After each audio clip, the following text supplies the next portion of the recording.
Vinicius জুনিয়রের পর এবার ব্রাজিল জাতীয় দল থেকে বাদ পড়েছেন এইডার মিলিটাও। কার্লো আনচেলত্তি নিশ্চিত করেছেন রিয়াল মাদ্রিদের 4 জন ব্রাজিলিয়ানের থেকে শুধুমাত্র ব্রাজিল দলে ডাকা হয়েছে একজনকে, সেটা হচ্ছে রদ্রিগো। এইডার মিলিটাও দীর্ঘ 1 বছর পরে এসিএল ইনজুরি থেকে ফিরেছেন। রিয়াল মাদ্রিদের হয়ে ক্লাব বিশ্বকাপের শেষের ম্যাচে সাবস্টিটিউশন হিসেবে নেমে ভালোই পারফরম্যান্স দেখিয়েছেন।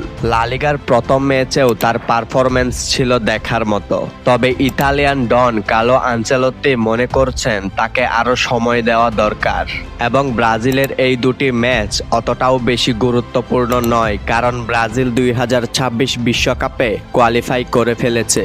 গত কয়েক বছর ধরে সমস্যা ছিল ব্রাজিলের ডিফেন্সে।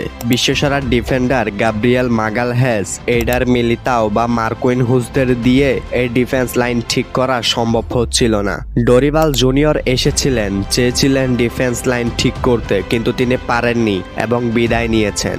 কার্লো আনচেলত্তি আসার পর সেই ডিফেন্স লাইন তিনি ঠিক করে দিয়েছেন এক চমক দেখিয়ে। মার্কুইনহুসের সাথে আলেক্সান্দ্রো রিবেইরোর জুটি অনেক ভালোই কাজ করেছে। কেউ কখনো কল্পনাই করেনি যে আলেক্সান্দ্রো রিবেইরো একদিন ব্রাজিলের ডিফেন্স সামলাবে, কিন্তু সেটাই হয়েছে এবং কার্লো আনচেলত্তি সামনের এই দুটি ম্যাচে এই জুটিকেই মাঠে নামাবেন। এরপরে আরও একটি বড় চমক হচ্ছে নেইমার জুনিয়র দীর্ঘদিন পরে ব্রাজিল স্কোয়াডে ডাক পেয়েছেন। ব্রাজিল জাতীয় দলের কোচের দায়িত্ব নেবার পর একের পর এক চমক দেখিয়ে যাচ্ছেন কার্লো আনচেলত্তি। ব্রাজিল জাতীয় দলে আগে অনেক কোচ এসেছে, কিন্তু কারো সাহস হয়নি ভিনিসিয়াস জুনিয়রকে বাদ দেবার। এবার কার্লো আনচেলত্তি সেটাই করে দেখিয়েছেন এবং ব্রাজিলিয়ান ফ্যানদের জন্য একটি সুখের সংবাদ হচ্ছে নেইমার জুনিয়রের জাতীয় দলে ব্যাক করা। এই দুটি প্রস্তুতি ম্যাচ দিয়েই হয়তো 2026 বিশ্বকাপের জন্য নেইমার জুনিয়রকে রেডি করবেন কার্লো আনচেলত্তি।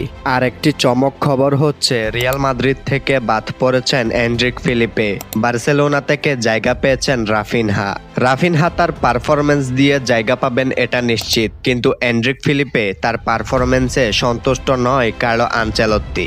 এনরিক ফিলিপে এখনো নতুন, তিনি নিজেকে প্রমাণ করার কোনো সুযোগ পাননি।